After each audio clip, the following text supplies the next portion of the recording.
a cool-hearted sheep. Hello, everyone. How you doing? And you're very welcome to this week's last word in Formula One with myself, Aidan Raftery, and of course, as always, the Formula One expert, Michael O'Grady. Hello, Michael. How are you? Are you well? I'm not too bad at all, Aidan. How are you? Did you enjoy the Abu Dhabi Grand Prix? I did. Yeah, yeah. It was very interesting as it always is, and Yeah, I know you're getting very emotional because it was the last race and all that, and yeah. you're wondering what do we do Have until you suffered the between now details? and the start of next season. But we're going to. I think what we have in mind for next week is we might have a look back at the season that I was was thinking that too. See, talk about who did what and who did where and who won and who lost. and who That's a didn't do good anything idea, Stanley. and who didn't do anything. It, it'll save the DTs. I mean, I'm good so far. Look at that, steady as a rock. Oh yeah, yeah, yeah. It's the Yeah. other hand that's dodgy. This could go Okay. down a bad rabbit hole right now. But yeah, so we're looking back at last weekend's Abu Dhabi Grand Prix, and of And course, yeah, there was kind of a bit of, I suppose, we said it ourselves, the championship's kind of gone. But there was something in play, and that was the World Championship, or the Constructors' Championship. Who was going to be second? I'm sure you're worried about that one now, Ed.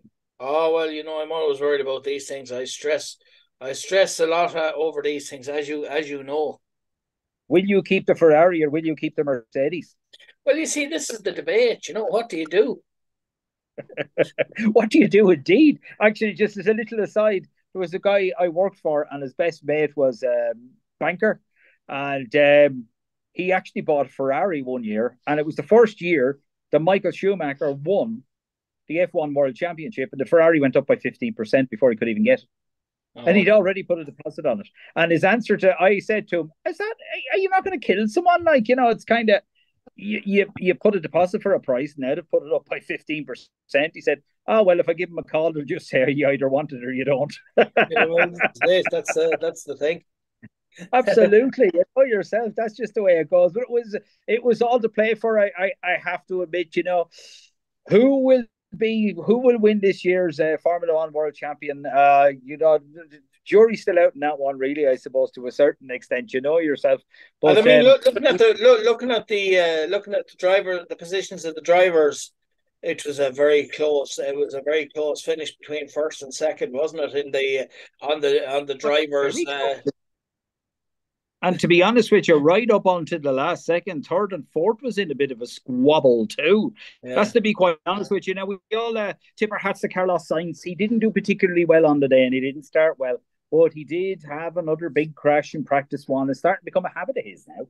That's two races in a row, two big crashes beforehand, but everything's okay. As I say, he was all right. He was able to race, but of course, it scuppered his chances of getting anywhere good in qualifying, and kind of I think it affected his race quite a lot too.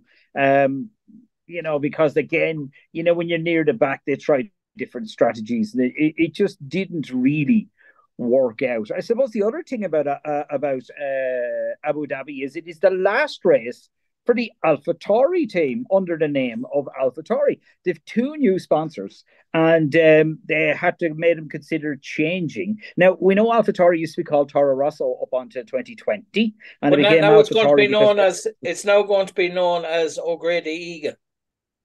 Grady Egan. Oh well, now we can't say that. We've implanted it subliminally into the advertising on the car. We've had to call it something else, but it is there. You look closely on on first race In next to you. You small look print. in small print, but you look closely. It is there. It is there. But as we know, AlphaTauri was actually to promote Red Bull's fashion house. Yes, AlphaTauri do sell clothes, and that's a Red Bull company. So I know nothing about it personally, but if you're into Oh, that that's what sort of you thing, tell us, yeah, folks. yeah. Oh wait. You're Apologize. not fooling myself and the listeners. Huh? We know you probably have a No. stake in it And or something. apologize to anybody who has AlphaTauri fashion wear. I know nothing. I Yeah, haven't a clue. so does But that it mean the is price will go up rumored. or down of the price of the shares? Will it go up or down? Well, I'd say to go down personally if they're not being AlphaTauri anymore. But at the moment, the name they're looking at is Racing Bulls, which I think they should just go back to Toro Rosso personally. But hey, what are you going to do? But that's it. AlphaTauri as AlphaTauri are no more. It's going to be unusual. A lot of people thought they were a new racing company when, of course, they weren't. Fight back the The tears, Red Michael. Bull. I know it's emotional for you now. Fight back the Oh, tears. ever since Tyrrell left, it just hasn't been the same. Yeah. Ever since Tyrrell left, I am not joking, it hasn't been the same. Qualifying. Q1, about 11 minutes to go, I noticed. Absolutely every car was on the track, all in the same area, all at the same time. Total chaos. How anybody managed to get a good lap around, I was actually surprised. Max Verstappen was lucky. He got in just before the vast majority of them came out and got his lap through before they came around again. And of course, was he fastest? Oh, yeah, he was. Of course, he was. He's Max Verstappen. He's always fastest, as they say. And are you ready for it? Ready for it? Logan Sargent had his time deleted for going past track limits with 10 minutes to go. There you are. We haven't heard of that one before, I know. There's always, there's there's so many always one. places. So I Many suppose places. as we will inquire as to all the predictions that was made last week, for last week's Yeah. race, and we could deal Yeah. with it throughout the discussion. Were they Well, there that's for thereabouts as to what actually happened? they were there and thereabouts as to what actually happened, in fairness, bar one. Bar one place in particular were qualifying, because we went through qualifying and Verstappen got first. Charles Leclerc got second. Now, this was really unusual because, yeah, I said Charles Leclerc would probably get second, but they were dreadful all weekend. They were absolutely awful. He was struggling to get into Q2. And then he had another big struggle to get into Q2. And I mean, closing on the cusp of getting jettisoned from the proceedings, as they say. And yet he pulls this great lap out on the last minute. Bang! He's in second place. I never even saw it coming, with Oscar Piastri in third and George Russell in fourth. Now, I would have said it would have been Russell or Perez in third. So, we were a little bit out there as it was. Perez could only manage ninth. Not very good. His track record around, lately hasn't been absolutely great, So you had Verstappen, Leclerc, Piastri, Russell, Norris. Then it was down to Tsunoda, who actually was quite important in the race of the weekend. Alonso in seventh, Hulkenberg in eighth, Perez in ninth, and Pierre Gasly in 10th. Now, that was an unusual top 10. We saw no Carlos Sainz. We saw no Lewis Hamilton. And we saw absolutely, I have to admit, Perez being so far back. I thought that was just absolutely mad. I thought it was absolute madness, I have to admit. I didn't expect that at all. Sainz actually went out in 16th place, believe it or believe it not. There was a lovely beep as he was talking across them. As he was talking across. Lovely. That's all you need. The intercom said the radio. He's not happy at all. He's not happy at all. He really isn't. I suppose it's not something he expected. Will we put it that way? It's not something he expected. You don't expect to be out in Q1, as to say, if you're driving a Ferrari. Q2 really, maybe, but it still wouldn't be good, really, would it? But that's the way it was, and that's the way she ended up. But that was the Big Ten, as to say. Lewis Hamilton out as well. He hasn't been doing great in qualifying lately. I have no idea why. He just hasn't been doing well. George Russell is the one that seems to be pulling it out of the bag. Now, as the race went off, Charles Leclerc in second with a lot to do, and Ferrari have been bad all weekend, and he had a lot of work ahead of him. As the 5 lights went out, he actually made a dash at Verstappen. I thought that was absolutely, brilliant, I have to admit. But Max manages to stay on the inside, the shortcut around the corner. But the Leclerc doesn't give up. He pulls right alongside Max at turn 6 and tries again. Unfortunately, Max was exceptionally late on the brakes. He put himself off the corner nearly. Actually, I'd say he was hanging on by a thread at that stage. But Leclerc was very racy, which was great to see. There was a little bit of controversy with sort of Verstappen and Leclerc again and track limits and stuff like that. But no one put any past on it, thank goodness, because it wouldn't be, it'd be one of those situations you get the penalty on the very first lap. It would just be absolutely ridiculous, But I mean, it was absolutely great. I think if Charles Leclerc could actually get a car that was consistently fast and consistently reliable, because he's had issues this year. He didn't even start one race because, the hydraulics went in the car. And that could have meant a lot to the Constructors' Championship. They'd have taken second if that had happened. But it didn't. I think if you get Charles Leclerc in a good car, I definitely think he's a match for Max Verstappen. Couldn't get that out there for a second. Sorry about that. Yeah, well, there you go. That's what happens when you chew a wasp. You start getting tongue-tied. Absolutely. And the other thing I noticed about the race, from sort of lap 2 onwards, there was an awful lot. The cars were not that far apart, as you can see throughout the whole thing. It was like everyone was playing a long game. They weren't scampering off into the distance and trying to jump over each other the whole time. It was kind of similar to like a marathon. Where people start off slowly, they kind of pace themselves, and they don't really get into it until kind of towards the end when it matters. That sort of way, is it? Well, that's very true. And the end did matter here, I can tell you. The curious thing was on the first lap, Alex Albon lost 4 places and Nico Hulkenberg lost 6 places. You don't really hear that in Formula One these days. The cars just, I don't know, they didn't get off properly or something. Actually, if memory serves me, Albon did get a bit swamped. But there you go. Lando Norris did actually took Piastri for 3rd fairly early on too, on the back of Leclerc, trying to keep up with him, trying to keep ahead of him. What was interesting as well is Danny Ricciardo had a massive spike in brake temperature. So it shows you the kind of temperatures they're working with out there, Basically what happened was someone took a visor, a tear off. Tear off is basically layers of plastic to have over the visor, and when it gets really dirty, and they throw it away. And it actually went into the air intake of the brake duct. And it caused all manner of absolute mayhem, So he had to go in and get basically stopped to get pulled that out.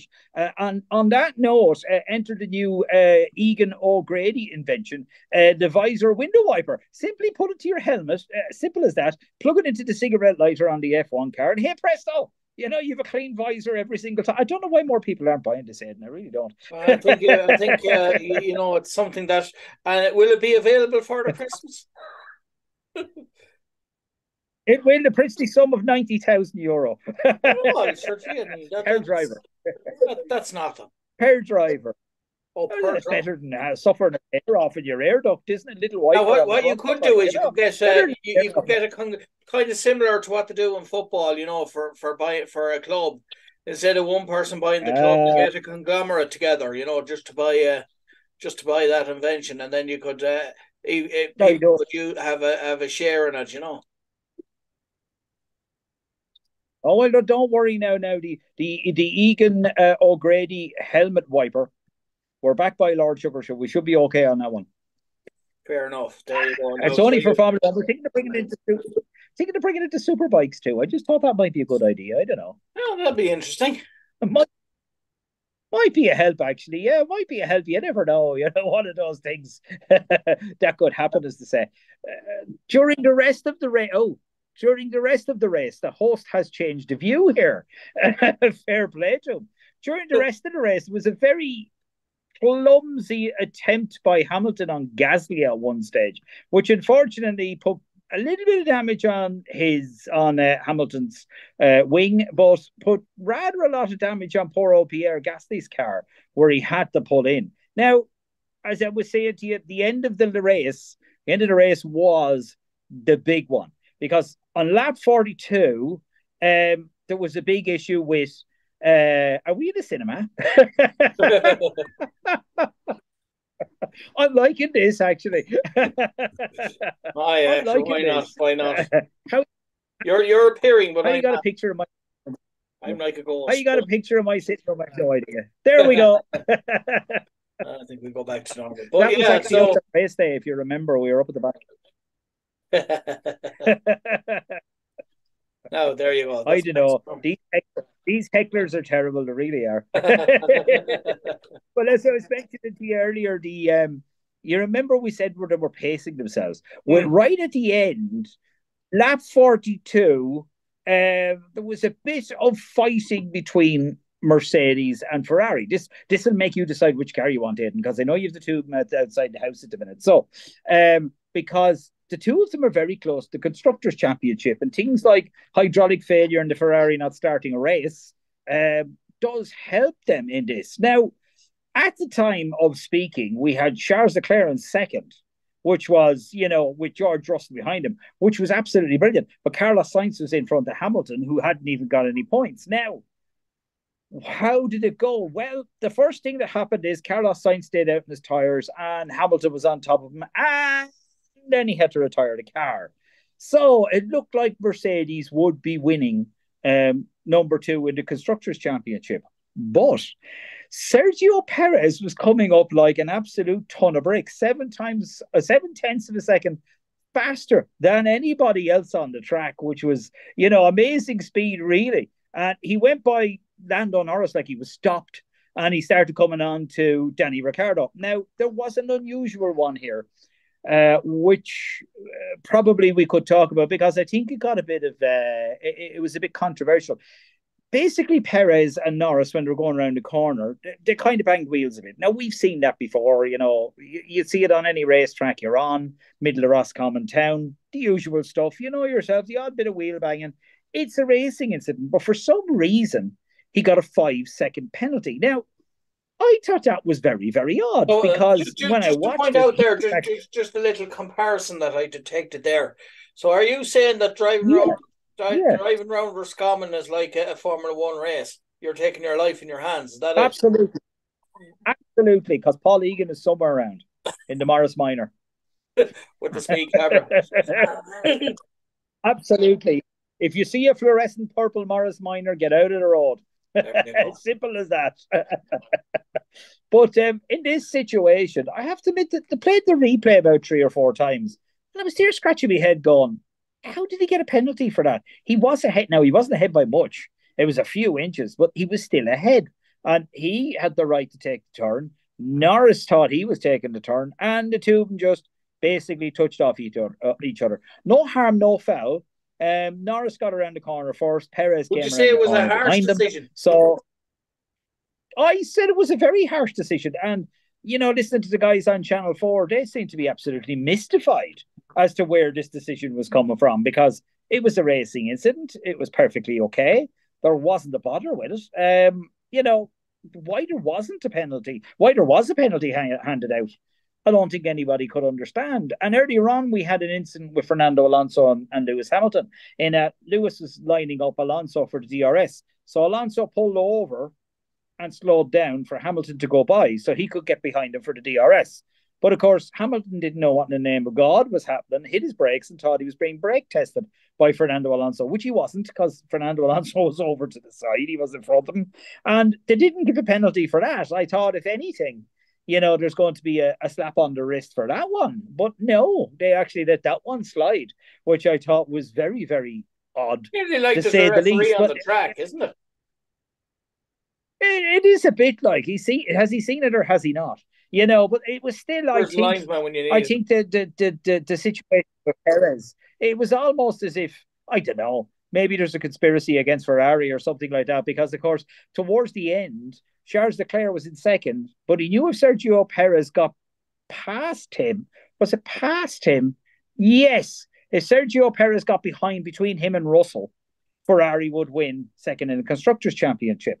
But then with the 5-second penalty, well, then Perez would have to be 5 seconds ahead of George Russell. And of course, Leclerc wasn't ahead of George Russell by 5 seconds. So Leclerc actually pulled over and actually let Perez go by So to it try sounds and very, make it up was the all five. getting very, that incident got all very technical then, didn't it, really? With It got all over the place. Now, it was very clever. There's nothing wrong with the principle that Leclerc did. A lot of people complained about it, but I mean, he's looking after the team. If Russell finishes in fourth place, Ferrari have the Constructors' World Championship. But as it ended up, Perez couldn't actually get 5 seconds ahead of Russell. So, unfortunately, yeah, It ended up back with the World Championship, ended up back, or the second place, the constructors, I should say, ended up back with McLaren and not with Ferrari. There was also Lewis Hamilton was trying to overtake Tsunoda in order to try and make sure they got the points. He actually nailed them at one stage, but Tsunoda got back again. So it was great to see somebody, driving a lesser car up against a Mercedes and doing okay. But look, it wasn't Ferrari's day in the end. Charles Leclerc still came second, but there was only a couple of points in the difference with the constructors, which was a pity. I think a lot of people would like to see a win by Ferrari. Well, I think it's fair to say as well that it seemed to be a very eventful, a very kind of eventful race. I think would be the fairest way of putting it, which is kind of nice. Like when you compare, we say the finish in this one, but not as controversial as we said 2 or 3 years ago over the Lewis Hamilton, the Lewis Hamilton finish, and Max Verstappen kind of finish. Don't know what you're talking about. But you know what I mean? Like it just that was eventful as well. So as not maybe this one wasn't as eventful as that, but for the last for the last race of the season, it's good to have a bit of making it eventful. Now I know it wasn't pre-scripted or anything; it was just the way it happened. But exactly, I mean, the last 10 laps were kind of all about Ferrari and Mercedes. What was going to happen next, and in between, we did have a bit of overtaking. We did have a bit of people pulling the trigger and trying to jump other people and things like that. And Fernando Alonso with his funny stopping, trying to get behind Hamilton for DRS, and a few other things. We did have a lot going around, a lot happening on the race, including, I have to admit, I was worried at one stage about halfway around, about halfway through the race, maybe a little bit less action. No, maybe a bit longer. Hamilton's wheels came, or not Hamilton, Alonso's wheels came off. The amount of brake dust that came out, I was beginning to wonder if anybody was going to, sort of, their brakes were going to fail on the day. So there was actually quite a lot going on. And I suppose, as someone who thinks about these things and looks at these things, kind of, entertaining enough, I have to admit. But anyway, Max Verstappen won. There's a big surprise. Yeah. And he won it by 17 seconds to Charles Leclerc. Now, a lot of people said even Leclerc was very close. Leclerc was actually closer. What had happened was Leclerc had let Perez get by, and he slowed down to do that, to see if Perez could come in third place so that Ferrari could take the Constructors' Championship. And that had slowed him down quite significantly. So, yeah, Leclerc was a lot closer to Verstappen than the race time might tell you, And you had George Russell was 3 seconds behind him, and Sergio Perez, Ferrari lost out by 1 second. If Perez had got 1 second further up the track, they'd have had it. It was still very good. I have to admit, it was very good of him to come up with that idea, to give it a shot. It's everybody likes a tryer, as to say. In fifth place, you had Lando Norris, followed by his teammate in sixth. Tsunoda managed to fend off Hamilton for eighth place, which I have to admit was very impressive, with Alonso in seventh, who was fighting with Hamilton. Like it would have been Hamilton's kind of nearly worst finish, one of the worst finishes of the season.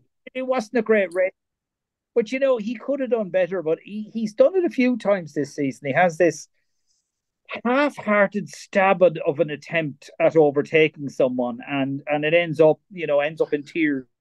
And it did in this situation too. I mean, he lost the side plate, and then of course poor Gasly had to pit, and just life was rubbish for him after that. He wasn't particularly happy, I can tell you. Where did he finish? He finished in 13th place. Wasn't particularly happy about that. So, if you're going to have these half-hearted stabs at people and knock a bit of a front wing off, you're not going to do as well as you should. It's better to race cleanly. Like, to be fair, like, and I'm not saying nothing against him. He's a legend of a driver, but if he's only doing a half-hearted race and then he doesn't do well, he can't really go. Yeah. He can't go and point the finger. Oh, it's I didn't do this because I didn't finish well because you did this or he did that or he didn't do that or you should have done this. It's down to him for being half-hearted. So it is really, but is it half-hearted or over-eagerness? You'd have to. You couldn't figure out the two, because on the day, like, there's a fine line between us.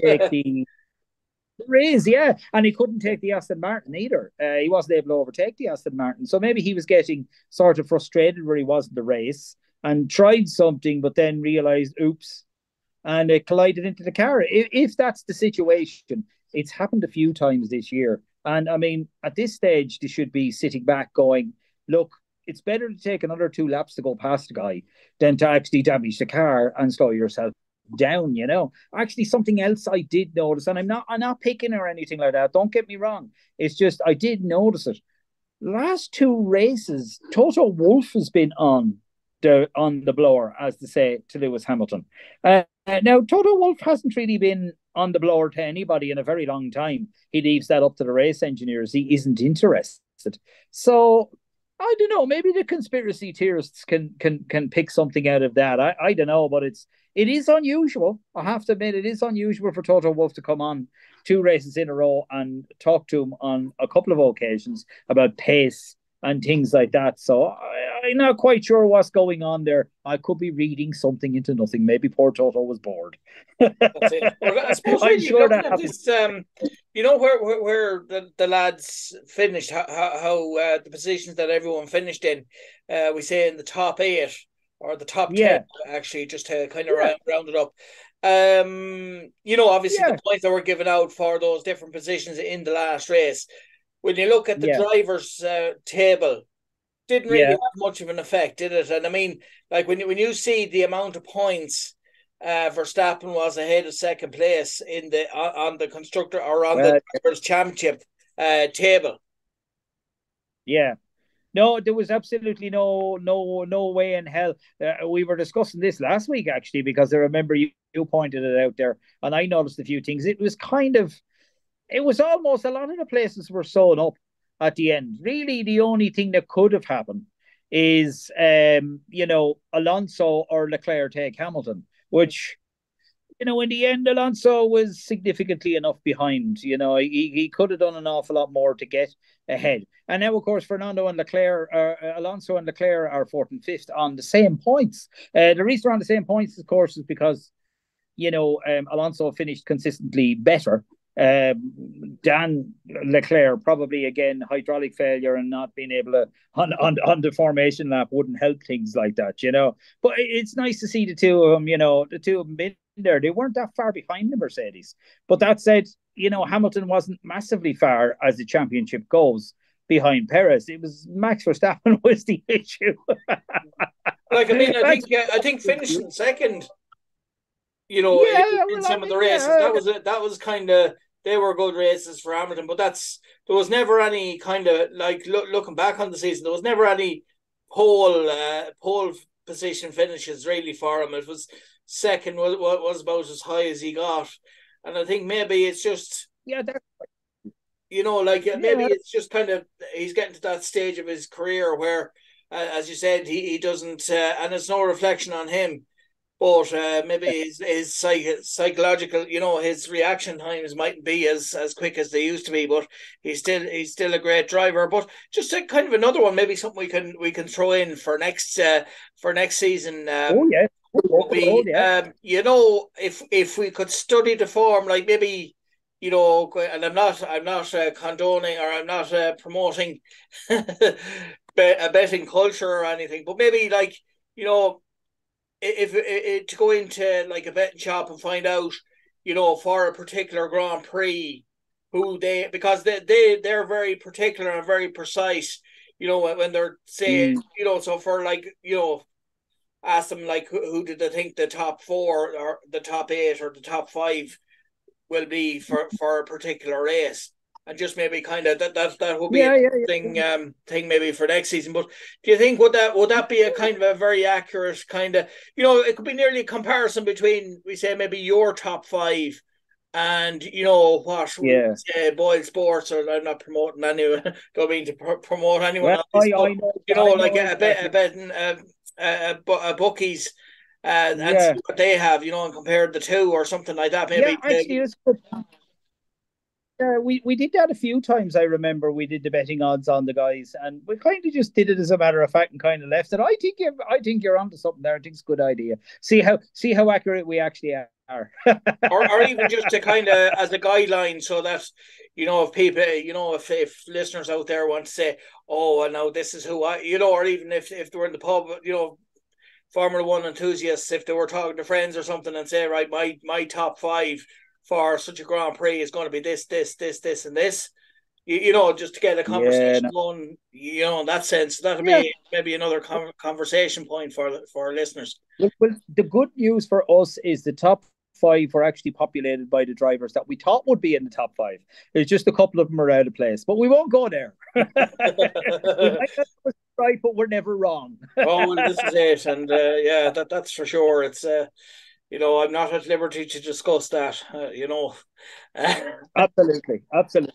That's this year. Then that is another record for Max Verstappen, 19 wins in one season. There you go. That's fair enough. And I suppose what we'll do is next week we look back at the season as a whole and kind of pick out the interesting races and the little points in those races. I think it will be a good thing. I suppose really that this is the thing. Maybe the 7 minutes left. Just to ask about, we were saying about Mercedes and like maybe to a certain extent, certain things, certain elements of the car, maybe Lewis Hamilton felt might be holding him back and maybe could be the reason why he didn't have any pole position finishes. So we say now the season is finished, they can have access to the cars and all that. They've the engineers, they have all the time in the world now in February. If there was little things that they could maybe see how they can improve on it and maybe give Lewis a better chance maybe next season. Hopefully, yes. There's early bird tickets actually available already for the first race of next year, believe it or believe it not. But yeah, I'm sure Mercedes are going to try a lot to try and get themselves back again. But, it's been a peculiar year because, a few years back we had Mercedes, we had Lewis, and we had Verstappen, and Red Bull were gaining, and then eventually Red Bull got ahead.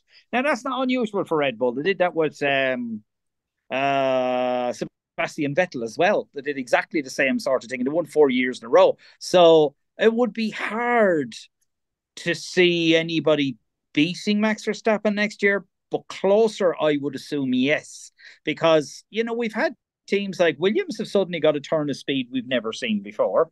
Aston Martin have moments of absolute brilliance and moments of absolute mediocrity. If they could turn them moments of brilliance back in again, I mean, geez, start of the year, Fernando Alonso third, second, third. He was just really pounding them in there. I mean, with Max Verstappen, I mean, he had it in the bag like kind of halfway through the season, which kind of when you have someone that's not having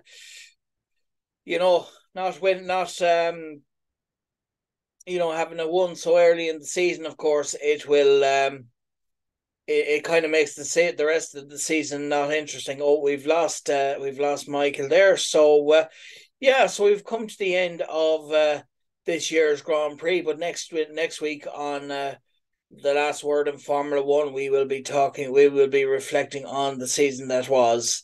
So we'll talk to you again next week. Okay, thanks very much to Michael O'Grady, and thanks very much for watching, and we'll talk to you again next week. Bye.